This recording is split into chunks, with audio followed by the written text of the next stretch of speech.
जम्मू काश्मीरच्या पहलगाममधून नागपूरचे रूपचंदानी कुटुंबीय सुरक्षित नागपुरात दाखल झाले आहे। सिमरन रूपचंदानी यांनी गोळीबाराचा आवाज ऐकताच घटनास्थळावरून उडी मारली होती। टेकडीवरून उडी मारल्यामुळे त्यांचा जीव या घटनेत वाचला। त्यांचे पती तिलक रूपचंदानी आणि मुलगा गर्व रूपचंदानी यांचा सुद्धा जीव या घटनेत वाचला आहे। तिघेही रूपचंदानी कुटुंबातील सदस्य सुरक्षित नागपुरात दाखल झाले आहेत। एक्चुअल में हम कैसे वहां पर जैसे मिनी स्विट्जरलैंड बोलते हैं बायसन वैली को, वहां पे घोड़े से ऊपर पहुंचे थे और घोड़े से ऊपर पहुंचे, एंजॉय किए, फोटो वोटो खींचे। हमारे सामने काफी यानी वो मंजर आज भी मेरे को याद है कि लोग काफी यानी एंजॉय कर रहे थे, पब्लिक थी, बच्चे थे, लेडीज थे, और ऐसा एहसास नहीं हुआ था कि 5 मिनट के बाद ये सब यानी इतना माहौल बदल जाएगा। और मेरी लक थी कि हम एंजॉय करके एग्जिट गेट जो है 15 फीट चौड़ा है, ग्रीन गेट था, और लगभग 60-70 फीट लंबा है, और उसके आगे जाने के तो सिर्फ 4 फीट का दरवाजा हो जाता है बाहर निकलने के लिए जंगल की तरफ। तो लकी हमारी ये थी कि हम 4 फीट के दरवाजा एग्जिट गेट पे ही खड़े थे, और पीछे से फायरिंग की आवाज हुई अंदर वहां पे गार्डन में, और पूरी पब्लिक वो गैलरी में घुसी, और जो पीछे मैंने देखा तो पूरी पब्लिक से भर गया था, और पब्लिक एक दूसरे को कुचलते हुए आ रही थी, धक्का देते हुए आ रही थी।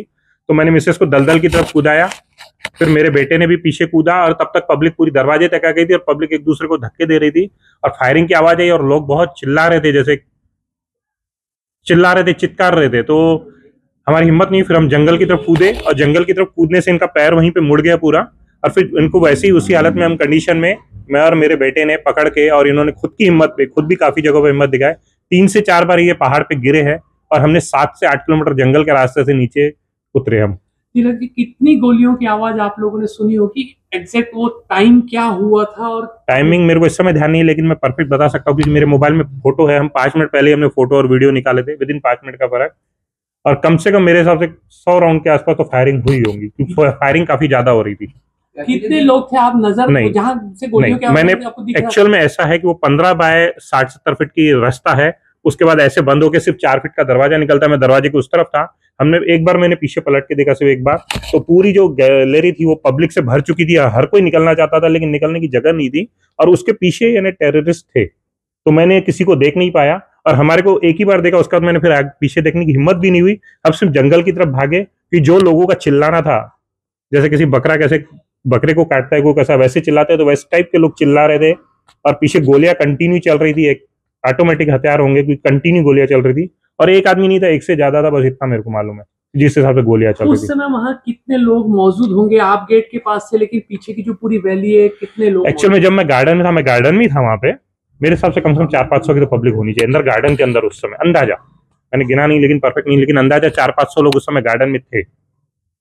इस तरह का मंजर आपको दिख रहा था, जान बचेंगी नहीं या लोग नहीं, उस समय ये नहीं लग रहा था कि जान बचेंगी नहीं बचेंगी, कि इनका पैर टूटा हुआ, हम पहाड़ पे, और जंगल का रास्ता, खड़ा पहाड़, हम वो तो मेरे बेटे ने काफी हिम्मत दिखाया। एक्चुअल में मेरे बस की भी अकेले की बात नहीं थी, मेरा बेटा है 17 साल का, वो उसने ज्यादा काफी स्ट्रांग दिखाया, हिम्मत दिखाया, बोले नहीं मैं आपको छोड़ूंगा नहीं, लेके चलूंगा। उसको हमने 1-2 बार बोले भी बेटा तू आगे भाग जा, हम पीछे से आ रहे, नहीं बोले आपको लेके ही जाऊंगा, बोले मैं नीचे। उसने एक बाजू से अपनी माँ को उसने पकड़ा, एक बाजू से मैंने पकड़ा, और इनको हम नीचे तक लाए। इसी तरह की हालत सभी लोगों की थी, जो सभी लोग हम तो फिर भी लाए, लोग तो गिर रहे थे, क्योंकि एक लेडी बीच में खड़ा ऐसे उतार था, घस कीचड़ थी, तो एक लेडी गिर गई, फिर मेरे बेटे ने मेरी मिसेस को छोड़ के उसको उठाया, थोड़ा उसको नीचे उतारे, फिर हमने इनको नीचे उतारे वहां से, उस पार्ट से, लेकिन फिर हम ज्यादा मदद नहीं कर पाए, क्योंकि हमारे को लग रहा था कि हम अपनी जान बचावे। लोग गिरते जा रहे थे वहां से, पहाड़ से गिरते गिरते आ रहे थे।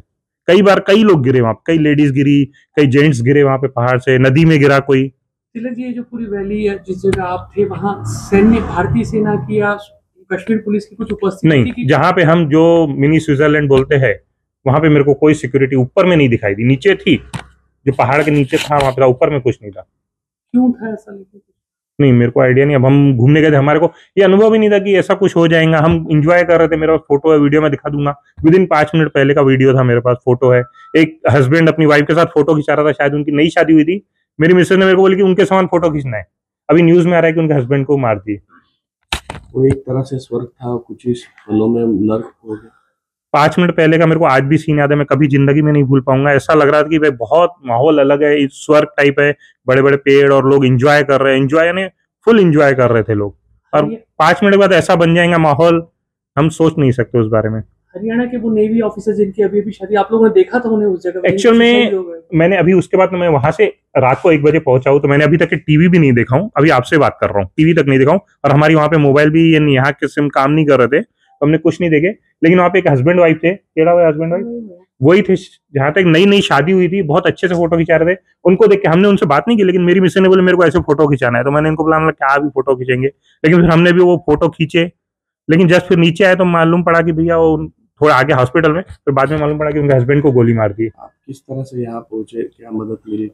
एक्चुअल में फिर वहां से हम पहाड़ी से नीचे उतरे, तो हमारी खुद की पर्सनल कार थी, फिर हम वो पर्सनल कार से हॉस्पिटल गए, इनका ट्रीटमेंट वगैरह लिए। फिर श्रीनगर हम अपनी कार में ही पहुंचे, वो रात को खुद की कार थी, तो हम श्रीनगर पहुंचे। वहां से फ्लाइट जो बुक कर रहा था मैं, क्योंकि फ्रैक्चर थे, मैं इनको रोक नहीं सकता था, तो हर फ्लाइट बुक आ रही थी। तो मैंने विक्की भैया को फोन किया, विक्की कुकरेजा जी है, उनको फोन किया, हमला देखो भाई मेरे को कोई ये नहीं है, मेरे को किसी भी तरह से फ्लाइट की टिकट दिलाओ, मतलब चार्जेस भी मैं भरने को रेडी हूँ, जो होंगे कुछ होगा, लेकिन मेरे को एक्चुअल में बुकिंग मिल नहीं रही है। लोग वहां पे बहुत पैनिक सिचुएशन थी, और विंकी रुघवानी जी है, ये कंटिन्यू कॉल कर रहे थे हमारे से, कंटिन्यू बात टच में थे, बात कर रहे थे, मतलब मेरे को कोई दिक्कत नहीं, मेरे को निकलना है बस यहाँ से, इनकी कंडीशन ये है, निकलना है तो, लेकिन फ्लाइट ही नहीं मिल रही थी। फिर विक्की कुकरेजा जी ने वहां पे कोई मुंडे जी है सर, उनसे बात की है सीएमओ में, फिर उन्होंने हमारे को, मुंडे जी ने काफी सपोर्ट किए मेरे को, कंटिन्यू वो एयरपोर्ट जाने तक के मुंडे जी मेरे से कंटिन्यू टच में थे। और मेरे को एयरपोर्ट निकलने के टाइम भी फोन है, आप एयरपोर्ट के लिए निकल गए, आपको कोई हेल्प चाहिए? मिला नहीं, मैं एयरपोर्ट के लिए निकल चुका हूँ, खुद की कार है, मतलब खुद की कार में हम पर्सनल ड्राइवर के साथ निकल चुके हैं। फिर मैं एयरपोर्ट में श्रीनगर से बैठा, मुंबई तक के मेरे को मुख्यमंत्री जी है, उनकी तरफ से मेरे को फ्लाइट की टिकट मुख्यमंत्री जी की तरफ से मिली थी मुंबई तक। मुंबई फिर मैं लैंड हुआ, फिर मुंबई से फिर मैं नागपुर खुद ही आ गया। वो देखने के लायक नहीं था, और कोई देख भी नहीं सकता था। वो जैसे हम सिचुएशन में आए, दौड़े गिर गिर के, सब लोग ऐसे ही थे, जो लोग मिल रहे थे बस आगे बढ़ते जाओ, रुकना नहीं है, रुकना नहीं है, रुकोगे तो आप बच नहीं पाओगे। मैं इतना ही कहना चाहती हूँ। पैर फिसल गया आपका ऊंचाई से? हाँ। अभी आपकी तबीयत कैसी है? नहीं, अभी तबीयत बहुत खराब है मेरी।